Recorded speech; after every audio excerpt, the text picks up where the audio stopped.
Being an accredited investor opens up a lot of new opportunities because it gives you access to exclusive investments like startups, private companies, and private investment funds. Unfortunately, this status has always been difficult to reach because the SEC has strict income and net worth requirements for eligibility. These include bringing in an annual income of $200,000 or more for both of the last 2 years, or having a net worth over $1 million, not including the value of your home. However, I recently learned of a new update to this rule that expands the definition of accredited investors, giving people access to the status without meeting the net worth or income requirements. With these changes, certain licensed professionals are now considered accredited investors regardless of their net worth or income. This is particularly exciting because this includes individuals who are licensed investment advisor representatives, or IARs, which requires passing the Series 65 exam. Unlike other licensing exams on this list, the Series 65 exam is open to anybody, which means you can take it without any professional experience or affiliations. So let me clarify, anyone, regardless of education or professional experience, can sign up and pass the Series 65 exam to become a licensed investment advisor representative, and subsequently an accredited investor. The best part is, the exam only costs $187 at the time of writing, but it isn't quite as easy as it sounds. In this video, I'm covering the step-by-step process of becoming an accredited investor through the Series 65 exam. It is true that you can get started with only $187, but the process could be longer and more expensive than you might expect, depending on how you approach it. It all starts with the Series 65 exam, which, as it turns out, might be the easy part of the process. After passing the exam, you'll need to register for your license to officially become accredited. This is easy for people working at an investment firm already, but if you're someone like me who only wants the license for the accreditation, you'll have to create your own investment firm to register with. We'll talk about the processes and costs involved in getting started this way, as well as how you maintain that status. Finally, we'll consider whether the designation of being an accredited investor is actually worth all the trouble.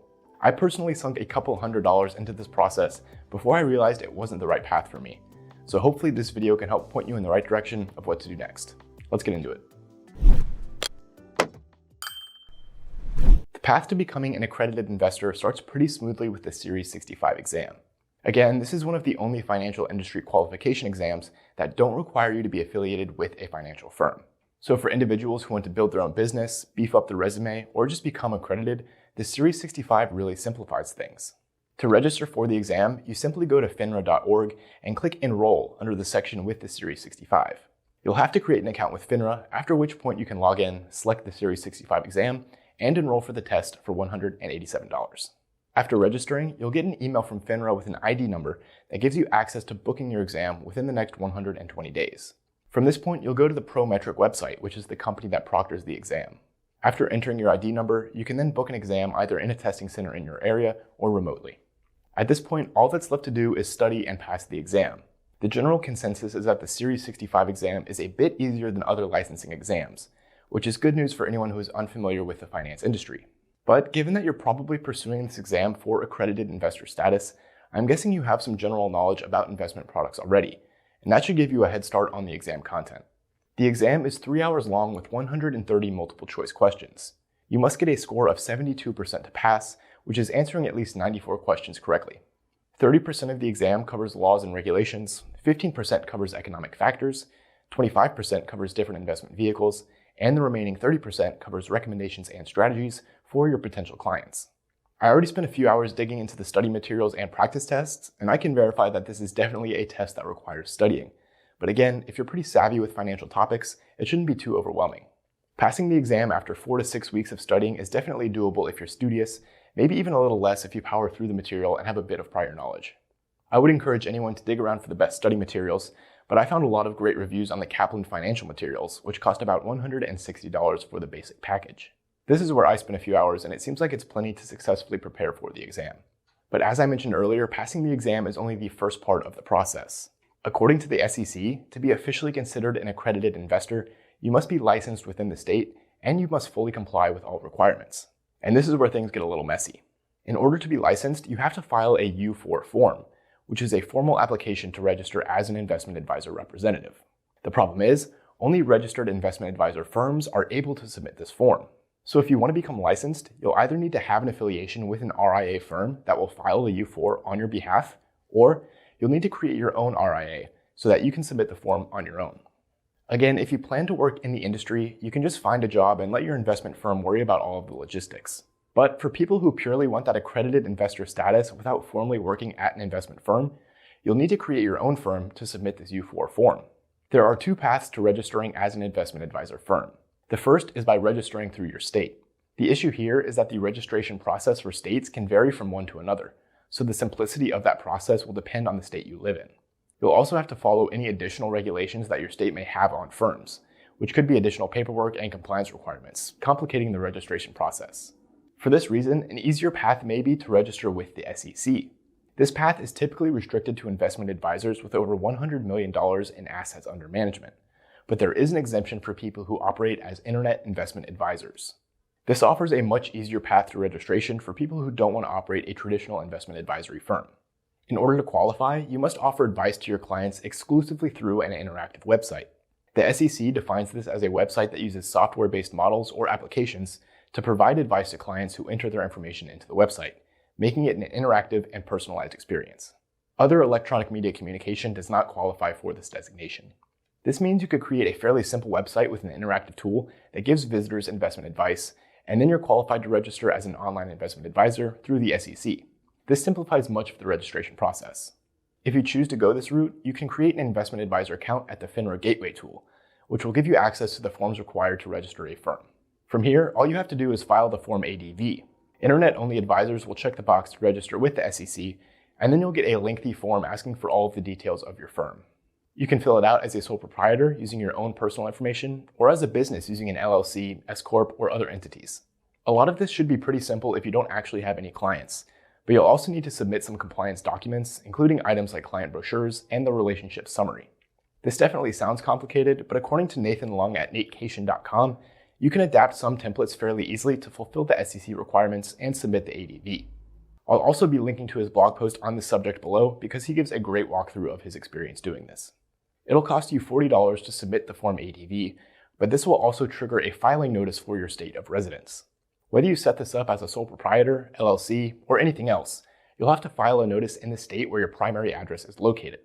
This will be handled automatically by the SEC, but it will come with an additional fee, ranging from $0 to a couple $100 depending on the state. After you've done all this, you'll finally be able to submit the Form U4 to register as a licensed investment advisor representative. You'll do this through the same FINRA Gateway portal where you submitted the ADV earlier, and this is where you'll detail your personal information and use your Series 65 exam score to qualify for licensing. Since you'll be registering as an SEC registered investment advisor, you can avoid state fees here, but there will still be a $15 fee for filing the U4 form. Once this form is complete, you just need to wait for the SEC to review it, at which point you will officially be a licensed investment advisor representative and an accredited investor. We're not quite to the end yet because it's important to know that you'll also have to check a few boxes in order to maintain your designation as a registered investment advisor and a licensed IAR. First, you'll have to pay annual fees to keep all of your registrations in good standing. This means the $40 SEC fee for the firm, the $15 fee for yourself as an advisor, and whatever state fees are involved, which again could be as much as a few $100s. Some of this also involves updating your registration forms, or at the very least refiling them year to year to show the SEC that nothing has changed about your business. And of course, you'll need to make sure the investment firm you register stays compliant with the definition of an internet investment advisor. This includes maintaining all the necessary records, providing advice exclusively through your website, and making sure your website fits the requirements of what could be considered interactive. I was unable to find any detailed guidelines, but I imagine the website would have to be somewhat decent to convincingly meet these requirements, particularly if it were to be examined by the SEC. For example, last year, a Florida-based firm registered as an internet advisor was charged by the SEC. They failed at every single one of these compliance requirements, starting with a failure to maintain the required books and records. The SEC then charged them for being improperly registered as an internet advisor. Evidently, the firm had no clients, much like I expect you or I would have, and didn't even provide advice through an interactive website. This case proves that you really need to comply with the SEC requirements, because they're sure to catch you eventually if you try to take advantage of this designation without being eligible for it. So after doing all this research and personally putting a few $100s into the process, I decided that becoming an accredited investor wasn't worth it for me. Here's my thought process. First, you'll have to put dozens of hours into studying for the Series 65 exam and taking it. It's going to cost at least $300 for both the exam and study materials. Then, you'll have to create a website to register as an online investment firm. For a basic domain name and web hosting, you'll probably pay about $30 a year to maintain your website, and you'll have to put in the time required to make sure it's fully compliant with the definition of an interactive website. You may also need extra security and record-keeping features to satisfy SEC requirements. Then you'll have to actually register as an investment advisory firm, which will cost at least $40 a year for the SEC and probably $100 or $200 more for your state of residence. For me in Florida, it's $200 a year. Finally, to become a registered individual and an accredited investor, you'll file the U4 form for $15, which comes with another $15 annual renewal fee. Altogether, that's about a $575 investment in the first year and $275 per year just to maintain it. On top of all of this, I don't think the SEC gives clear enough guidelines to the qualifications for an internet advisor to make me confident in registering a firm. I don't know if talking about investing on YouTube would violate the exclusivity of giving advice on an interactive website, or how complex of an application I would need to create on the website to give people personalized advice. And at the end of the day, it's all just an excuse to be an accredited investor, which is probably the wrong reason for going through this process.